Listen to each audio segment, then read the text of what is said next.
Hello, hello. This is Derek from One River Tea and from Tao Teaware. Welcome again to another episode of Tea Soup, a podcast all about tea culture, life in modern China, and Chinese tea. I'm your host, Derek Poskin. I've been living in China since 2016, and I've been drinking, buying, and selling Chinese tea for the past decade. So, pop on that kettle, heat up your teaware, and let's get this session started.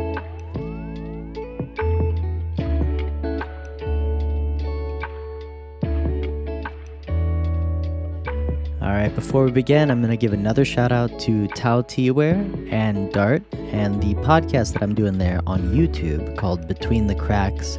That podcast is a little more casual than this. It's a conversation between me and Dart, who were the co-founders of Tao Teaware. And again, I'm Derek from One River Tea, and I actually worked with Dart in Yangzhou and Jiangsu for many years. That's how we met. And so we met in China, and we kind of learned a lot of Chinese culture together in the language. And then when he went back to America, we wanted to sustain the bridge and everything. And so it's really cool to be able to continue to work together on opposite sides of the earth.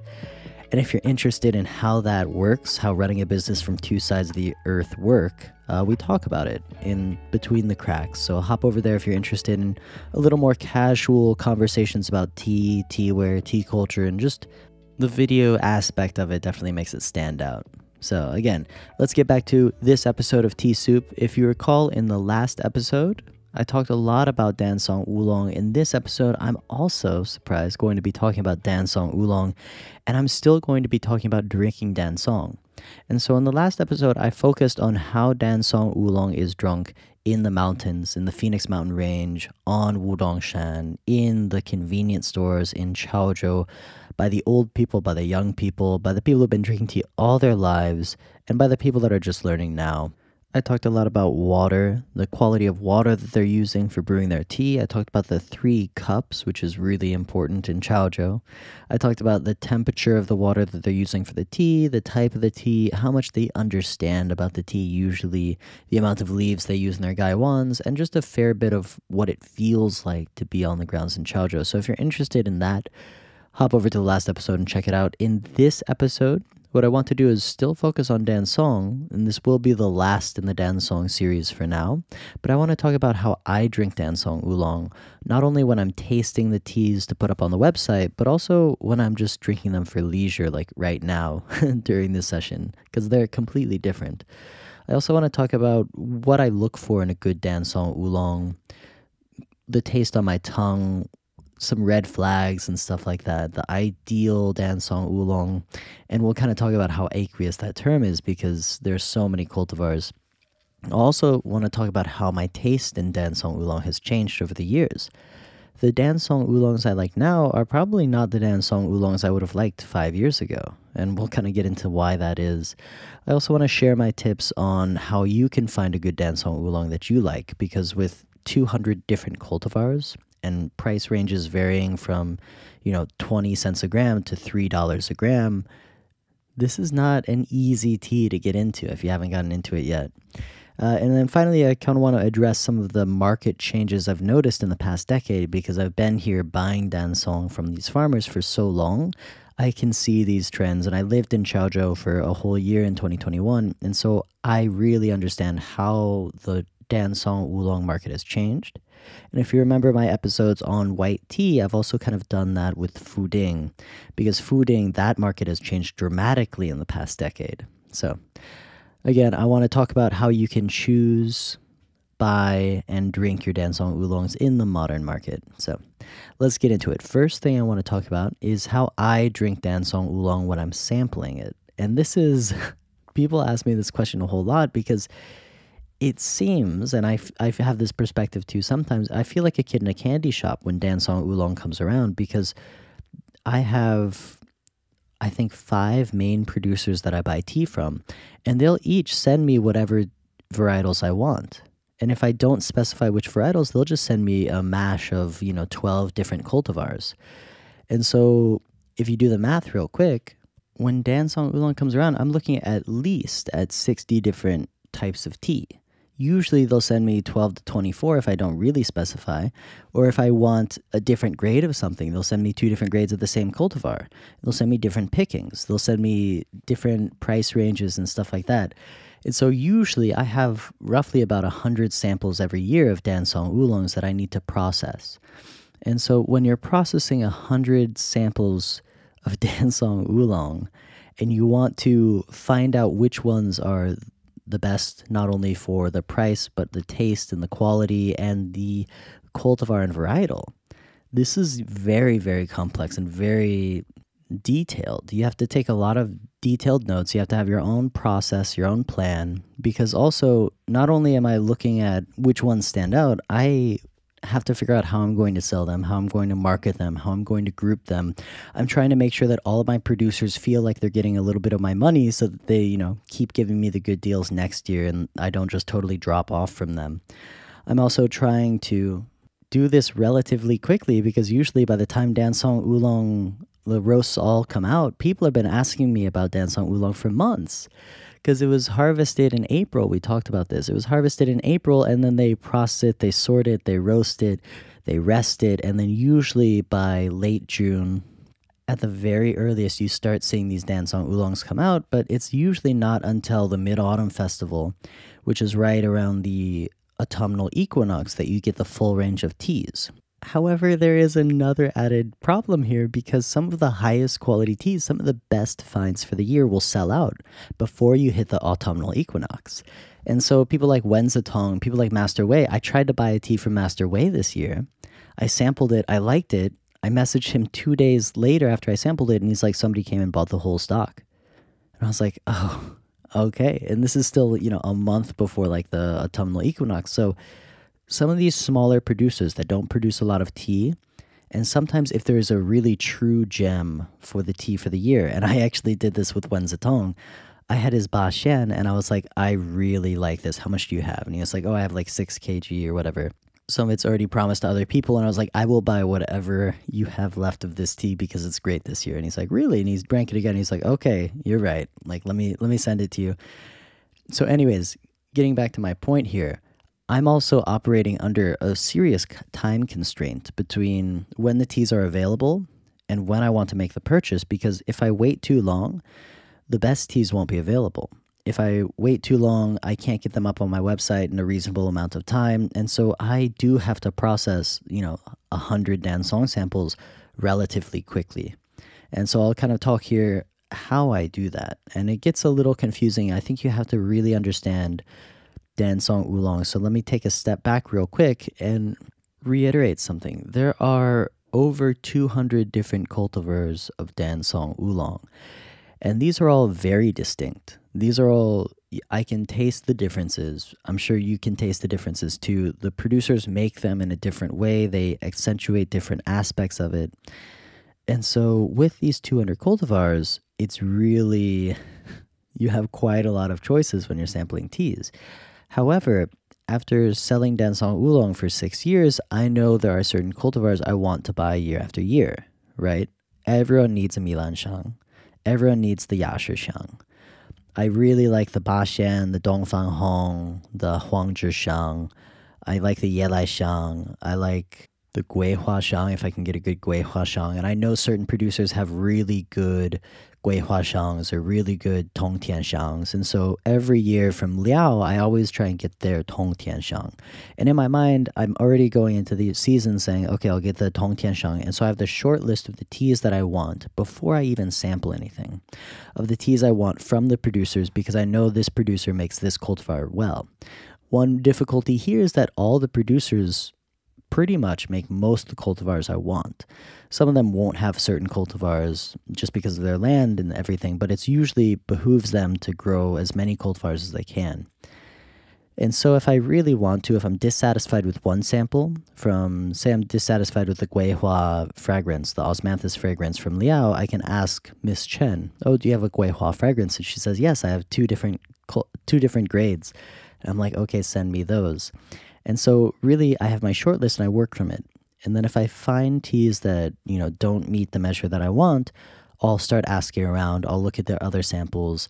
And so when I'm sourcing these teas that I've been sourcing for the past, six years, I have this working gestalt of what I want on the website. And naturally, it changes every year because I understand more and more about dancehong every year. I think last year, the year before, I released a lot of wood-fired stuff in the early spring because I thought people wanted it, and it really wasn't popular. Everyone was just like, just give me the really nice charcoal roasted stuff. And I was like, okay. And so this year, I just didn't release any spring dance songs until just now. And I played hardball there. I'm like, you know what? I'm just going to totally wait. I know I can release some wood-fired stuff, some really light roasted stuff, and people will buy it. But what I want to show people is the true, authentic charcoal roasted, 3 times charcoal roasted, properly rested dancehong oolong. And so I waited, despite a lot of emails, until September to release my teas. And so since I waited so long, I wanted to go a little bigger. And I have a new connection with Wen Zitong on Wudong Shan. And so I wanted to showcase his teas. And then I also had the incredible opportunity to be on the scenes when he's picking some of the Motherbush teas and buy some of it in this Mao Cha form and have him set it aside for me so that he could sort it and roast it properly for himself, by himself. And this was an incredible opportunity that I really didn't even know if it would sell very well just because it was so expensive. It was like some of the most expensive stuff I've bought. It's more expensive than like the Shi Gui. It's like as expensive as like true Gushu Shi Gui tea. And it's like, ugh, and single bush stuff from the mother trees. Anyways, I ended up buying some of that and I wanted to showcase that. So that's the highest tier. Then I had the other tier of like Wen Zitong's other Wudong Lao Cong stuff. So these are all old trees from the Wudong Mountain. And Wen Zitong, he does a lot of single bush production, mixing older bush production, and then just the general mixing. And so he has a few different grades based on the age of the trees. Like the second grade would be the mixed old bushes, which are trees that are very old but don't produce enough to be harvested tree by tree. And so he'll harvest, 3 or 4 of those in one day, mix all those leaves, and those leaves are really high quality, and I got a lot of those as well. I kind of avoided his less expensive, younger trees just because I wanted to showcase somebody else with that. And again, this gets into the idea of working with all of my producers because I know I want to continue to support Miss Chen, Wei, Liao, and maybe Xie if I can. This year I did not buy anything from Xie or Lin, just because they're usually the lower tier, the Mao Cha, the very, very cheap Dansong Oolong producers, and they're very far from the Wudong Mountain. I stuck with Da'an and Julio Sun, like 2 villages really close to the Wudong Sun, Wudong village. Anyways, you might not be super interested in how I'm selecting it based on selling it, but it worked out pretty well this year because I have 3 different sample sets, one from the Wudong Mountain, one from the Mother Bush selection, one from the Phoenix Mountain Range, and this is all the ancillary villages, not the Wudong village.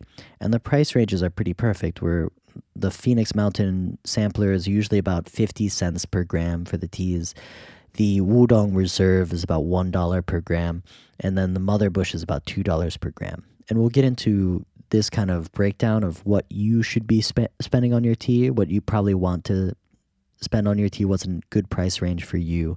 We'll talk about that later. But let's get back to how I'm actually tasting these teas. And so, snapshot to me about a month ago when all of these samples of Dansong Oolong start arriving. As I mentioned, I already have the short list of what I want to buy from whom.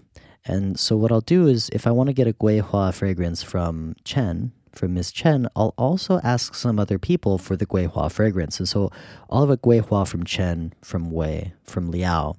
And then Miss Chen sent me 2 different grades. Wei also asked which grade I wanted. I asked for, a sample of both. And so I have about 5 different Gui Hua Xiang dansongs. And what I do is I'll usually get out a bunch of my small 80 milliliter to 100 milliliter gaiwans. I'll make sure I keep them in a line of what I want, I know which one's which.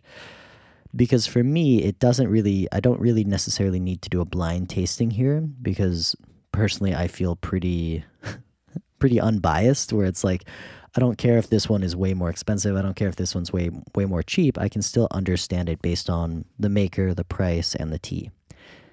And I guess that's an important point I can reiterate. When I'm taste testing these teas, thinking about buying them, I'm very rarely, if ever, doing a blind taste. I always know the price, I always know the maker, I always know the tea and the origin. Just because that helps me understand, is it the right tea from the right place for the right price?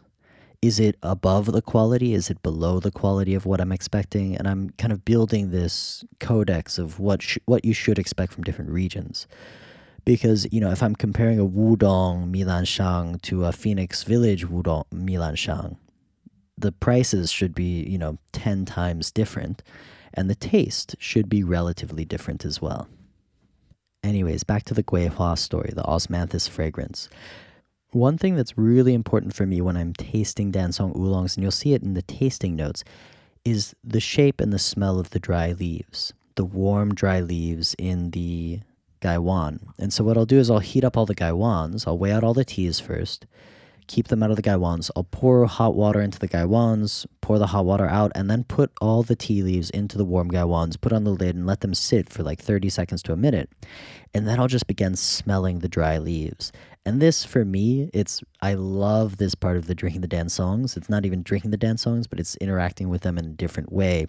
However, you cannot rely on this very well because some of the dansong oolongs smell incredible but taste terrible. And it's just like, this happens to me time and time again where I'm like, oh, this smells so good. I can't wait for this one. And then it comes around and I'm like, that was really disappointing. But I do like a Dansong oolong that has a great warm leaf smell and actually tastes good. So the first thing I do is I get everything in a line, heat up the tea ware, put in the tea, smell the dry leaves in the tea.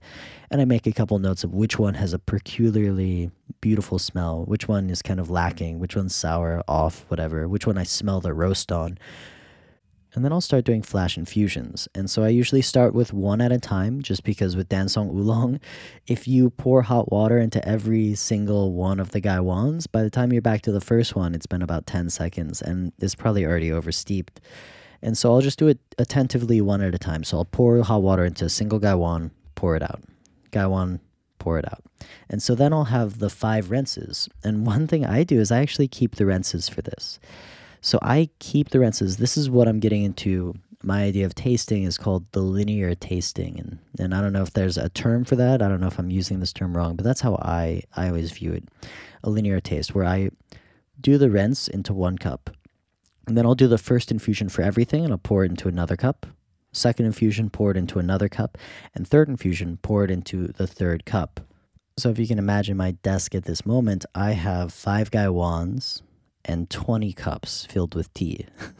and I know a lot of you will think like, oh, what about the tea going cold? What I'm really trying to do when I'm taste testing these teas is I'm trying to get to that 3rd infusion, because for me, it's like the center of the Tootsie Pop. Is that the right one? It takes 3. And as soon as you get to like 3 infusions, then you can kind of really start seeing the soul of the tea, the essence of the tea. But if you do this linear infusion, you also have the first, the second, and the rinse as well.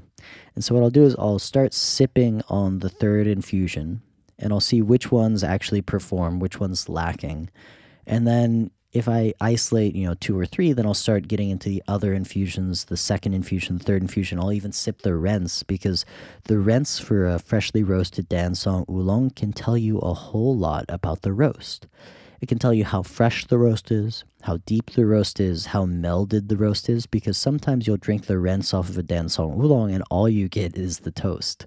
And you don't get any of the leaves. And you're like, oh, that was just a coating of just like that charcoal roast flavor. And then it changes the tea eventually, because then the 3rd infusion, you'll probably get no roast in it. So sometimes the more roast you get in the rinse means the less roast you'll get later in the infusion. It's like it didn't emulsify right. It just slides right off the tea. So usually when doing this linear tasting, and I'm doing this to save myself having to drink, 5 liters of Dansong Oolong, this way I just sip on the 3rd cup, the 3rd infusion, and I come to some very clear terms of just like, okay, this is an interesting tea. This tea did not perform well. This was sour. This one was too much water. And I can usually isolate it down to either 1 or 2 teas that I would like to revisit.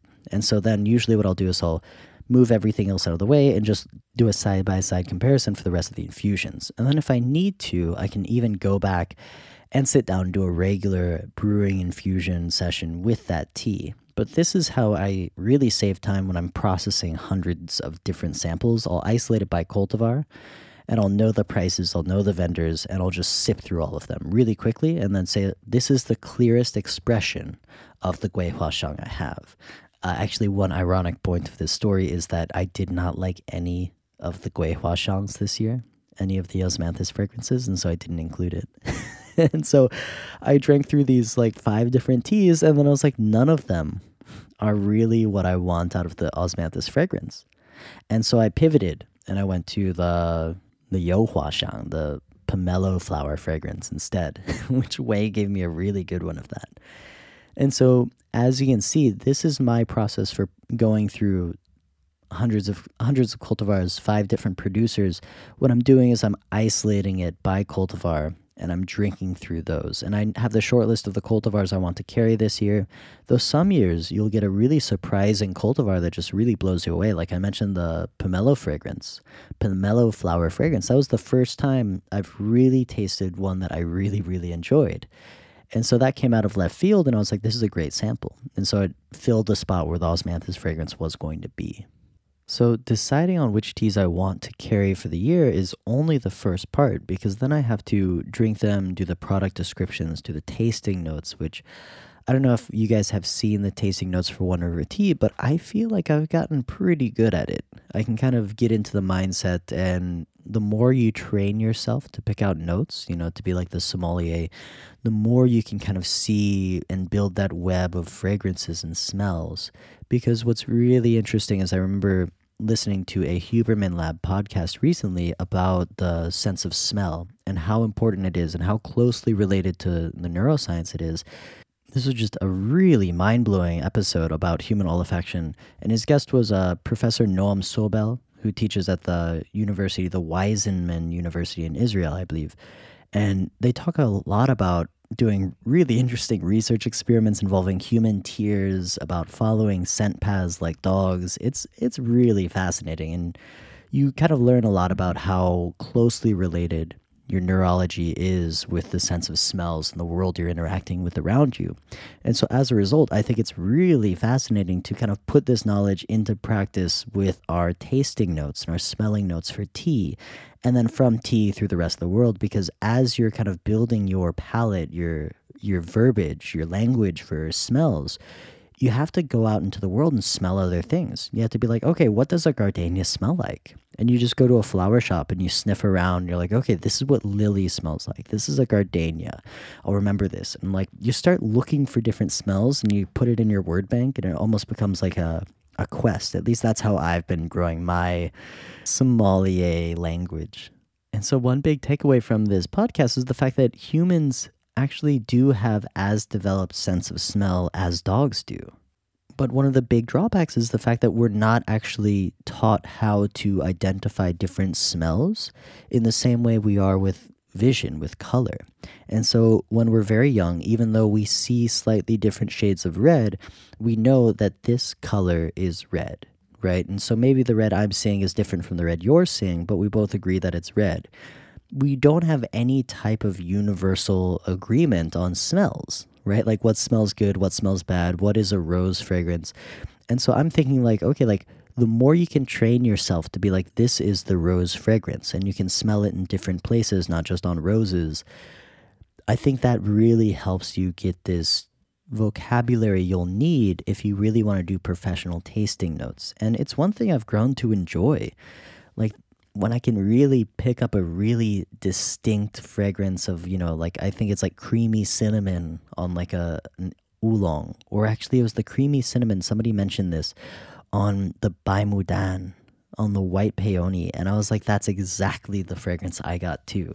And it's really cool to be like, okay, like this kind of assuages some of that existential dread I was talking about in the last episode, where nobody can taste the same tea I taste. If we can establish these tasting notes, then other people can feed off of it and be like, oh, I got that too. Somebody mentioned I believe it was the Shi Gui, had like this like orange juice or mango fragrance, mango taste, like juiciness to it. And I was like, that's exactly what I got too. And so when I'm doing these tasting notes, I kind of get into this flow state of just like this open web of connection, of fragrances, of memories and everything. And I'm drinking and I'm smelling and I'm trying to open myself as wide as I can to be like, what memory does this smell trigger? And oh, it reminds me of drinking orange juice and, when I was a kid, something like that. So that said, the tasting notes are pretty fun, and I have a passion for photography. And so I actually enjoy doing the product descriptions, the product photos. It definitely takes time, but it's something I enjoy doing. It helps me interact with the tea in another way. One thing I should mention here is that when I'm doing these samples, these tastings, I'm using pure porcelain. I'm not using any type of unglazed clay. I'm using just regular porcelain. I'm looking at the leaves. I'm looking at the glass brew cups or the glass pour cups so I can see the color of the liqueur. And this for me is really important for understanding the tea because I want to see how much oxidization the tea had, the tea leaves had, how dark is the tea, how does the tea color change with the infusions and whatnot. And again, this is how I'm drinking the tea when I'm tasting it, when I'm trying to assess its quality, when I'm trying to assess the core tasting notes of this tea, when I'm taking the photos, when I'm putting it on the website, it is different. And we'll get into this later of how I drink it when I'm just relaxing. A few things before we get into just casual drinking. There are a lot of problems around tasting Dansong oolongs in order to put on the website because one of the big things I mentioned earlier is the amount of roast a tea receives. If it hasn't been properly roasted, it's going to taste totally different. I kind of mentioned that tasting of the rinse, and you can kind of see did the roast emulsify? Did the roast blend into the tea leaves, or is it just sitting on top and just going to get rinsed off? And so really what happens is, in my mind, usually when a roast is really fresh, you have the roast flavor, and then it sits right on top of the tea flavor. And these two are not connected. Eventually, with time, this is why resting is so important, the roast will seep into the flavor of the tea. And eventually these two become indelibly interlinked, and the roast will persist through the session. The flavor of the leaves will shine through the roast, and it feels really good. But usually this doesn't happen for a few months. And so I'm drinking these teas before this really beautiful process has happened. And I have to decide, is this going to happen? Is this not going to happen? Sometimes I bet wrong. And there's this one tea that was like, okay, this is going to be, it was a really heavy roast. I was like, this should be really good. The flavor of the actual leaf was really strong. But what happened is the roast never connected with the leaves. And so they just stayed apart. And they actually kind of traveled in two different directions when they aged. To the point where, like, when I drank it again, I was like, why did I decide on carrying this tea? And I was like, oh, it could have been really good if they had just melded together. And so that's one of the issues I encounter when I'm sampling these teas is the roasting proximity in time. Where if it was recently roasted, it's really difficult for me to have the actual proper taste of the tea. Another thing that happens that I have to be really careful about is a lot of my producers will like to re-roast the tea before they send it to me. And I just get so frustrated with this. They'll send me a sample and I'll drink it. And I'm like, oh, I really like this. And I'm like, okay, give me, 2 kilograms, 4 kilograms. And like, okay. And then 3 days go by and I'm like, hey, you haven't sent the tea. And they're like, oh yeah, we're giving it another roast for you. And I'm like, when you give it another roast, the flavor is going to change. They're like, yeah, it'll be better later. And I'm like, no, I liked the flavor of the sample that you sent me. Like, send me another sample after you give it this heavy roast. And they're like, okay. And then I taste it and it's totally different. I can't find the same tea I had. And so I have to be really clear where it's just like, I like this tea. Don't give it another roast. Don't give it another bake. Just sell it to me as it is. And I had to do this with Liao, with the Tongtian Shang and the Yelai Shang this year because I noticed they weren't sending it right away. And I'm like, hey, please send the tea tomorrow. And they're like, oh, sorry, we're planning on giving it another roast. And I'm like, no, don't give it another roast. And they're like, but if we give it another roast, it'll be better for, the next couple of years. And I'm like, I'm going to drink it this year. Just give it to me now. I like the flavor now. And again, this has happened to me so many times where I drink a sample and I like it. And then I buy a lot of it. And then I drink the stuff that I get. And I'm like, what happened? it's because they give it another roast, and it's the same tea, and it will be good in about 6 months. But it's just like, man, like, I like the tea as it was. Anyways, that's one of the huge problems with drinking these teas, and happens with pu'er as well, when you're drinking the really fresh raw stuff and you're like, okay, how will this age? How will this mellow out? Is this going to be a good tea in the future? And so you really have to have this experience of knowing what teas will do well once they mellow out and what won't. Getting a little deeper into this, when I was in the mountains with Wen Zitong and when I hang out with Wei, he lets me sample a lot of the Mao Cha, the stuff that was just made like that day. And we're drinking, tons and tons of Mao Cha, like 12, 14, 18 gaiwans of Mao Cha a day. And I'm trying to understand, like, okay, like, what will this tea taste like? Because it is not charcoal roasted. It hasn't been sorted. It's super, super fresh and green and vegetal. And Wei can pick it out. Wen Zitong can pick it out. He's like, this is going to be a great tea. And so I did that with the Aofuho this year, the Mother Bush Aofuho, which is just incredibly sweet, delicate, tender. It was like drinking sugar water that just made me salivate for like hours later. And then when I finally got it, when he sorted it and roasted it, he sends it to me and it's a heavy roast. And I'm like, is this the same tea? I kind of freaked out for a moment. And then I got into like my space, my headspace, where I just like relaxed and I drank the tea. And yeah, like the chachi hit. It was the right tea. It was the same tea. Just so totally different from what I had drunk on the mountain in this Mao Cha form. And so that's another issue that I'm having here, is I have to work at what will this tea taste like once it mellows out. How recently was this roasted? How much of the taste I'm getting right now is just the roast? How much of it is actually like, not so good on the tea? Because a lot of times the roast will mellow out, and you want a heavy roast because it will mellow out even deeper, richer, and everything. So that's one of my sides, the difficulty on my sides that fortunately a lot of the casual drinkers won't have to encounter. And again, I really don't want to understate how difficult drinking a lot of freshly roasted Dansong Oolong can be on your stomach. It is not comfortable most of the time. It's even in the Chinese, the TCM, traditional Chinese medicine, it's shanghuo. It adds heat. It's really kind of unhealthy for you to drink too much of this fresh tea. And so that's why I mentioned the linear tastings. I'm trying to limit my overall exposure to the tea. I'm not drinking liters and liters of it. I'm trying to do my best to isolate which taste has the flavor I want. I know a lot of vendors who just dread the Dansong season just because drinking this much fresh roasted tea is really, really difficult. And I used to dread it too, but this year in particularly, I've developed that linear tasting. And I've also kind of refined my ability to feel the teas in a different way. And this gets pretty nonsensical, I'm sure. But after drinking so many teas, after living in Chaozhou, I lived in Chaozhou all of 2021, and I drank so much tea that I didn't want to drink Dansong Oolong anymore. The problem here is that I was drinking just the very, very common tea that people just had laying around, that people were probably buying for, $15 for the pound, $10 for the pound. It's just tea you need to drink all the time.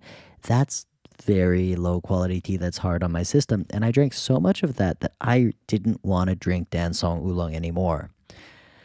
Until I drank some of the nicer Dansong Oolongs that I was sourcing myself from Wei, from Liao, and then finally from Wen Zitong. And I was like, okay, this is why I'm spending the money on tea. This is why I'm buying the high quality teas, sourcing the high quality teas. And as a result, now when I drink teas, my body can tell me if it is from a high quality source or not from a high quality source, because I will literally feel like crap. I'll feel terrible after drinking a low quality Dansong, and it will last all day. And so I have no time for this.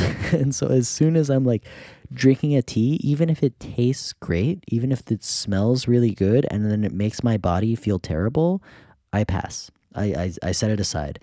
And so this is kind of my shortcut to, I will take a lot more risks on a tea that maybe it doesn't taste amazing, or maybe it has potential in the taste, but it makes my body feel good. I will take a risk on that tea. Versus if a tea tastes great, smells great, but it makes my body feel terrible, I won't even source it. I won't buy it. And this is something that really just comes from drinking so much. I think if any of you guys drink a lot of gushu pu'er, you'll know what gushu feels like. And it's not something you could just tell somebody what it tastes like. But after drinking so much gushu, you'll know when you're drinking gushu and you'll know when you're not. And so that's kind of similar to this, where I feel like this is the Lao Song flavor and the Lao Song way. And the reason you're trying to drink Lao Song and not the younger bushes, just because of the energy that it gives you. And so that's my recent shortcut this year. And I feel like I just nailed it on the sourcing this year. So I'm super excited about all the teas that are going out there, the teas that people are going to start drinking. And I want to hear feedback on it. If you guys got any of it and are drinking it, let me know. So yeah, really, when it comes to what I look for in Dansong Oolong, that question is incredibly large because, like I said, there are over 200 different cultivars of Dansong Oolong, right? And then within these cultivars, there are many different harvest seasons. There are many different roast choices that the maker can choose. It's like you can't judge a fish by its ability to climb a tree, and you can't look at all Dansong the same. And so when I'm looking at what's my ideal Dansong Oolong, I have to narrow it down between my ideal, heavy roasted Nongshang Milanshang from Chun, from spring. And so that Nongshang is heavy roast, that Milanshang is honey orchid fragrance, and then Chun is the harvest season, which is spring. That tea is completely different from a Chun Tian Qingshang Yashishang, right? And so the Qingshang is light roast, the Chun Tian is autumn, Yashishang is the duck-shit fragrance. And so these are two Dansong Oolongs. One is picked in spring, one is picked in autumn. One is heavy roasted, one is light roasted. One is the Milanshang, one is the Yashishang. These teas should taste incredibly different. Like the Chun Tian Nongshang Milanshang, the spring heavy roast Milanshang should be thick, really, really fragrant. Super, super fragrant, almost too fragrant in its spicy, dark flowers, caramel sweetness, while the Qingshang Yashishang should be really, really floral, vegetal, like cinnamon, like flowers in spring, really, really light and a little buttery in the cup.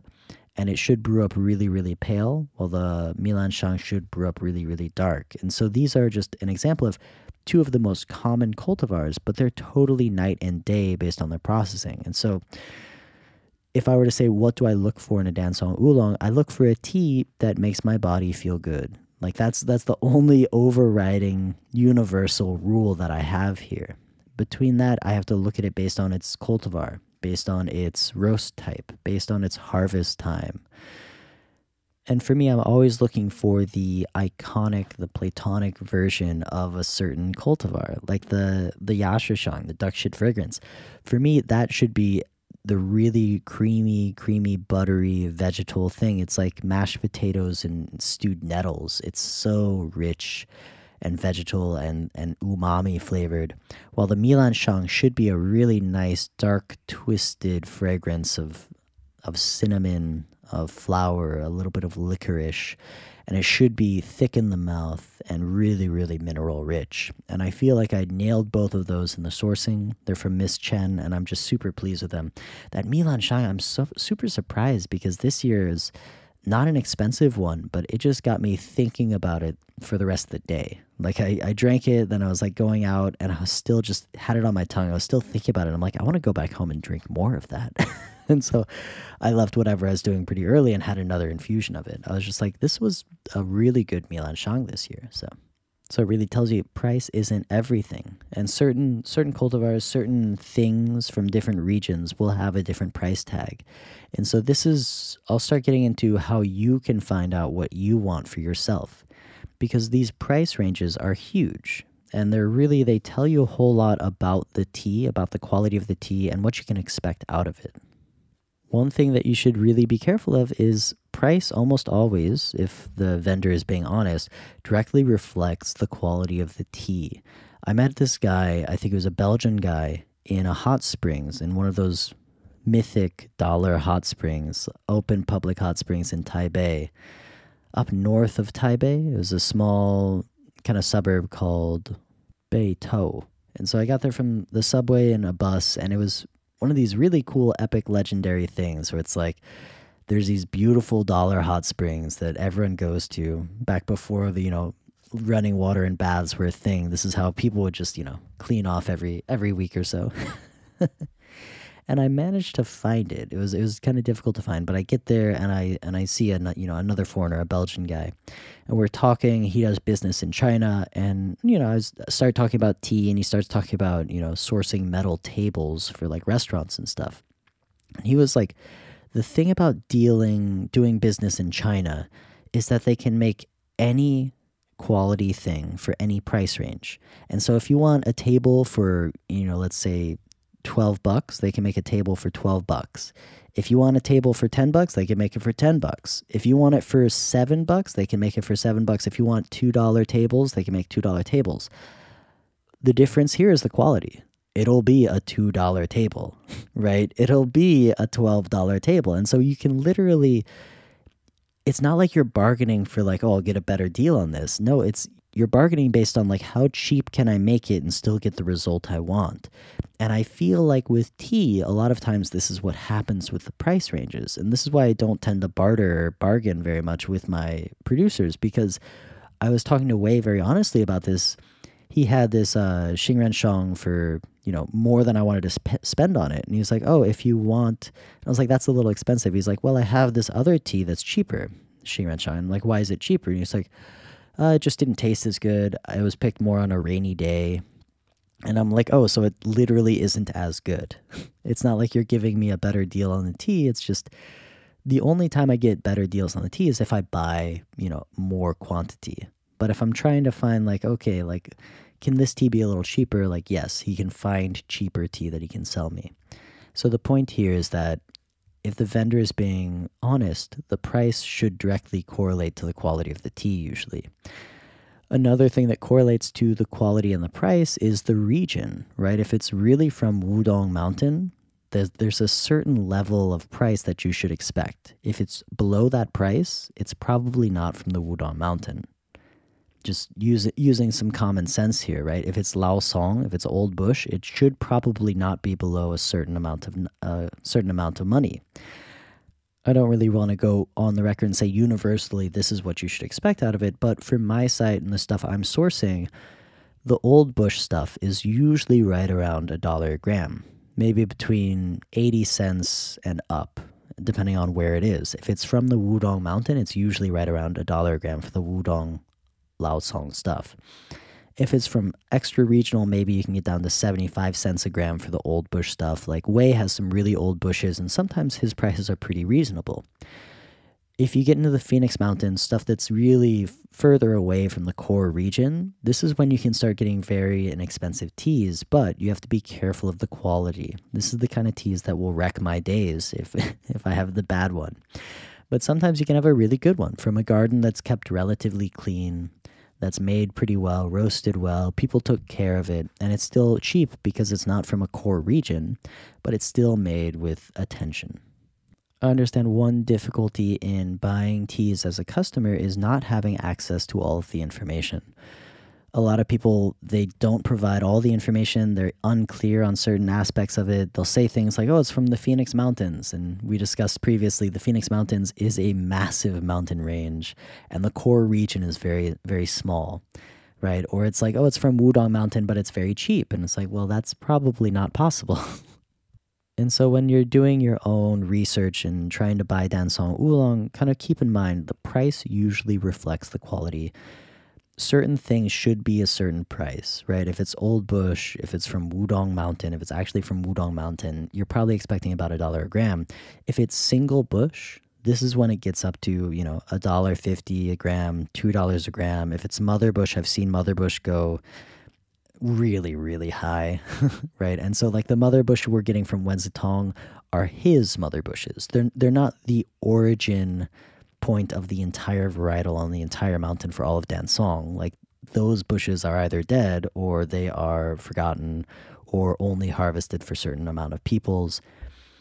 But we're getting the single production from the bushes that his family has used to clone the cultivars for the Aofu Ho and from the Jianghua Shang. like the ginger flower fragrance. And these are, costing us an arm and a leg, and we're selling them for right around $2 a gram or more. And so that's what you're kind of expecting in the range. If you're looking at single bush, mother bush production of really old trees, I wouldn't even guesstimate the age on these, but probably over 150, maybe over 200 years old on these guys.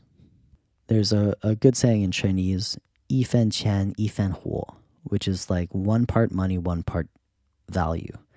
And so it's like you can't get high value for cheap, right? And so if you're expecting to buy something that is high quality, then you should be expecting to pay high quality money for it. The problem here, though, is that not everything that's highly priced is highly valuable, right? So there are 2 ways to do this, where it's like, one, you can either have a very high quality product that you have to price high, or you could just price something high and people will see, oh, that's the right price for this. And this happens a lot in the tea world when I'm sourcing like the pu'er teas and stuff like that, where I know what it should be for this price, and it is that price. And I'm like, oh, perfect. And then I look at it and I'm like, wait, this is not right. The price is right, but the quality of the tea is not. And so that's another thing, just keep in mind. Usually if the vendor is like being legitimate, you can estimate the quality based on the price. And here I want to kind of get into what exactly are you looking for in your drinking Dansong Oolong phase. Because I mentioned the mother bush teas that we're selling for about $2 a gram.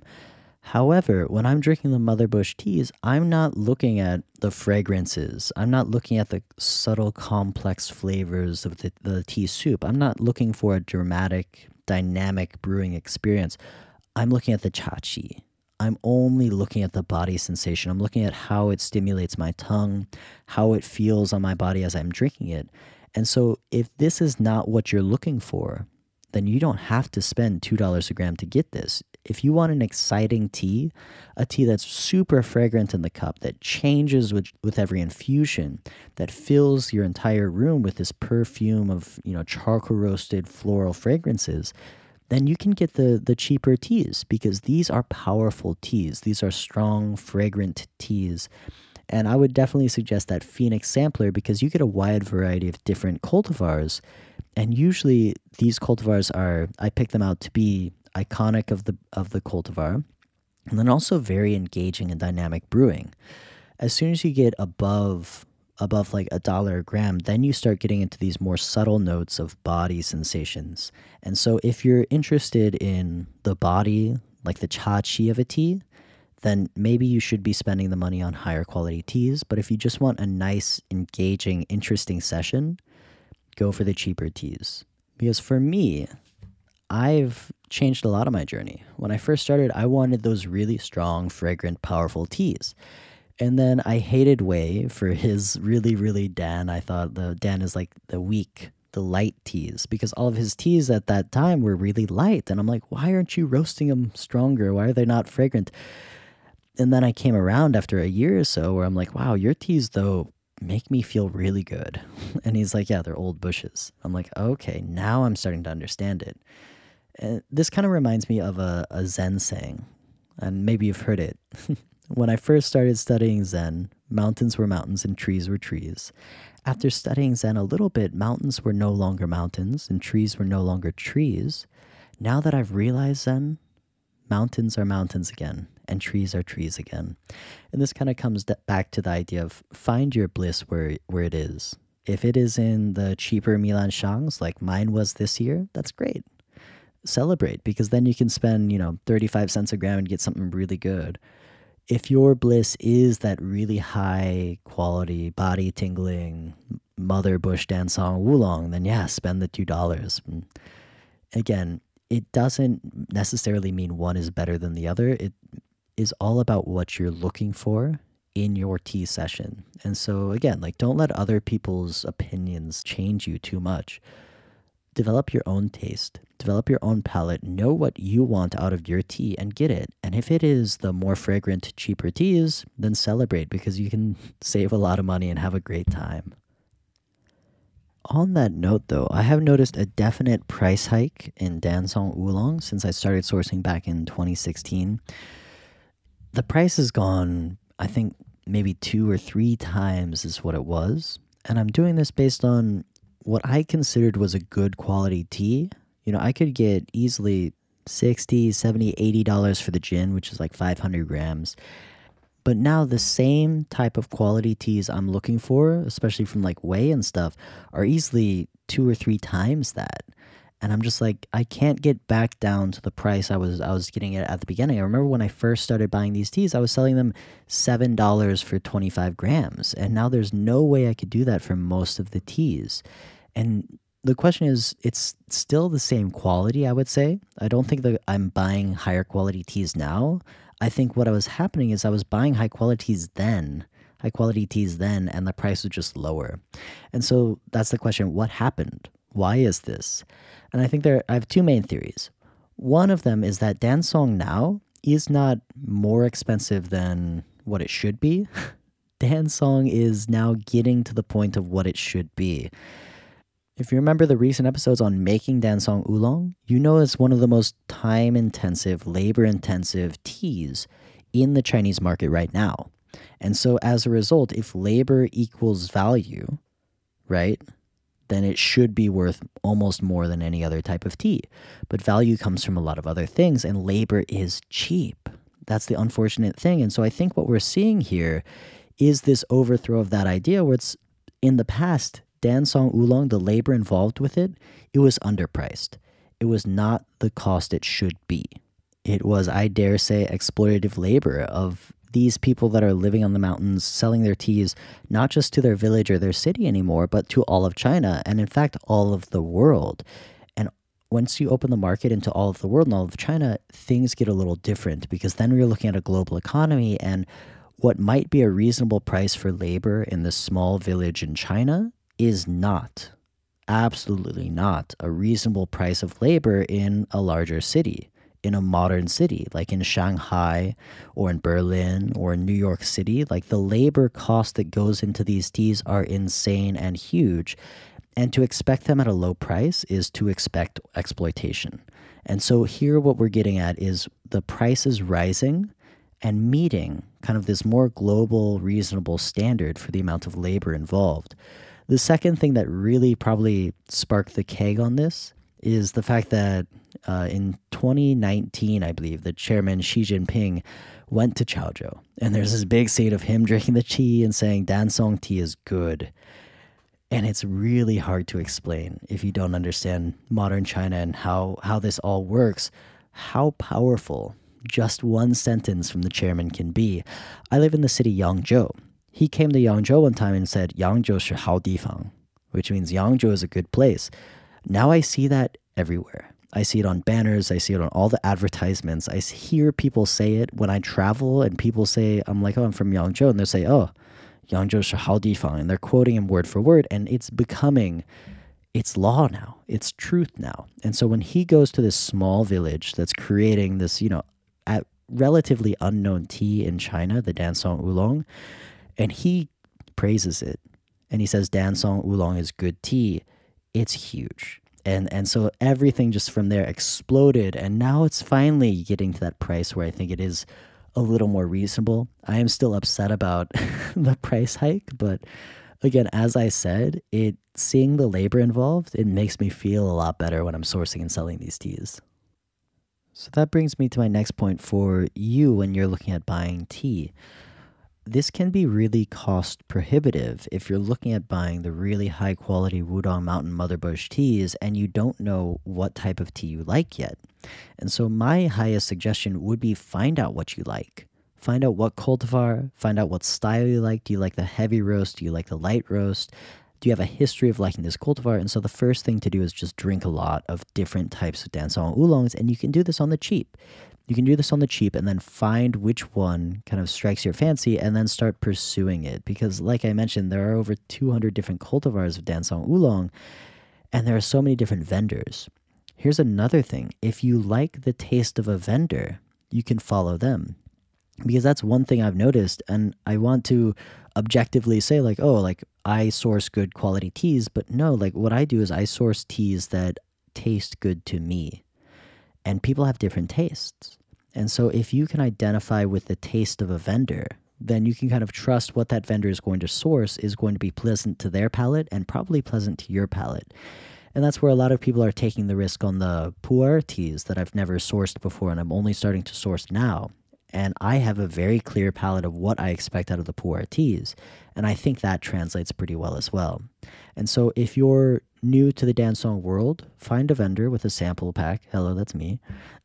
Find somebody that, can give you a lot of different types of varietals, a lot of different expressions of Dansong Oolong so that you can study and you can define your own taste. And then once you do that, then you can start sticking with that taste and start developing it more and more. As far as the price goes, I feel like there's a certain exponential curve where really like you can get a really good value tea for right around, $1 a gram. And then once you get to that $2 a gram, the difference between $1 and $2, monetarily speaking, is really big.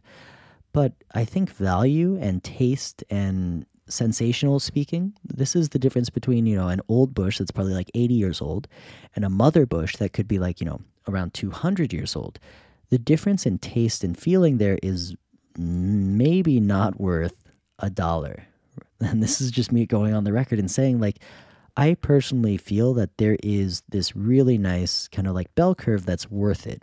And it's right in there. And when you get on the edges of it, like, it's nice to have the experience of drinking like the oldest tea you can possibly find.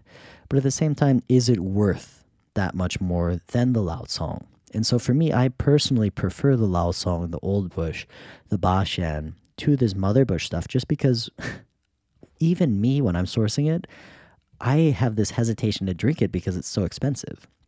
Like I want to drink it, I enjoy drinking it, but I have this block. But that $1 a gram stuff, like I can drink that, every day. Maybe not every day, but and for me, like I find this is what I kind of want to spend on it. This is what I expect out of it.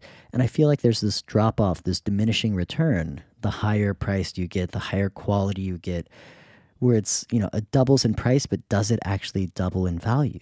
And so this is something I leave to you guys to kind of figure out. But my personal preference is there's a sweet spot for me, and it's right around $1 a gram. And again, I can easily justify $1 a gram in a Gaiwan that holds, 5 to 6 grams. That's like what, $5-6.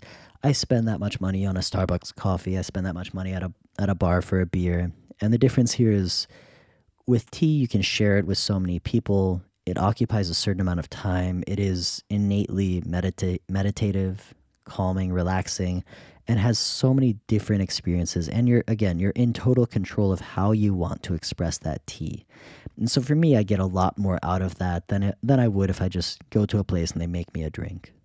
The last thing I want to do to help you guys on your Dansong journey is explain the 10 different fragrance categories of Dansong Oolong teas. So as I mentioned many times, there are over 200 different cultivars of the Dansong Oolong tea. And these 200 different cultivars are usually grouped up together and broken down and fit into 10 parent categories. And so here I'll give you a little technical information on what these 10 categories are and list some of the teas that are found in each of them. My goal here is for you to identify which teas you've had that you like, and then which parent category it falls into, and then what are some of the other teas you could experiment in that parent category. And so they're not always consistent, these top 10 flavor categories, but I've seen these similar ones in a lot of different ones. So to give you the Chinese names, we have the Huangjishang, we have the Zhilanshang, the Yulanshang, the Guihuashang, the Xingrenshang, the Milanshang, the Yelaishang, the Jianghuashang, the Roguishang, and the Molishang. As you can see, that last character is always shang. And so to give you the English translations of these, you have the Huangjishang is the gardenia fragrance, the Zhilanshang is an orchid fragrance, the Yulanshang is the magnolia fragrance, the Guihuashang is the osmanthus fragrance, the Xingrenshang is the almond fragrance, the Milanshang is the honey orchid fragrance, the Yelaishang is the tuberose fragrance, the Jianghuashang is the ginger flower fragrance, the Roguishang is the cinnamon fragrance, and the Molishang is the jasmine fragrance. Now, sometimes these are the names of the cultivar themselves, like the Yelaishang a lot of times is just the Yelaishang. But for the Huangzhishang, that has a lot of different teas within it, including the Ba Xian is part of the Huangzhishang family. The Songzhong, the song style, is part of the Huangzhishang. Even the Dongfang Hong is part of the Huangzhishang family. Next up, the Zhilanshang, the orchid fragrance. That has the bamboo leaf fragrance in it. It has the same name, the orchid leaf fragrance as well. It has the almond flower fragrance within it. And it also has that strange chicken ridgepole one. Another cultivar that's really interesting to know is the Xingrenshang. The Xingrenshang is the almond fragrance, and this has a lot of different ones. It has the Taorenshang, Xingrenshang, and Julozai. And a lot of my producers, they'll call these the same thing, even though they're 3 different cultivars. The last part of note here, because it's getting pretty technical with all these Chinese terminologies, the Jianghuashang, the ginger flower fragrance, actually contains Tongtianxiang, which is the heavenly fragrance one. And so if you like heavenly fragrance, you'll probably like the ginger flower fragrance as well. And again, this is kind of just understanding the fact that even though there are so many different cultivars, they're still kind of grouped together based on their fragrances. And so if you have a certain type of dancong you like, it might be useful to kind of look up what kind of parent fragrance it is. And if we can, we'll translate this book we're using, which is a really incredible book, with the unfortunately mundane title of Chinese Phoenix Tea, 中国凤凰茶, by the writer Huang Baizi. And it's a really cool encyclopedic book about Phoenix dancong. What I kind of want to do is see if I can turn it into a PDF and then get it translated and put it up on the site. Because right now I'm having Alex do the slow manual translations of certain chapters, and we're uploading them on the blog. So if you're interested, take a look at that.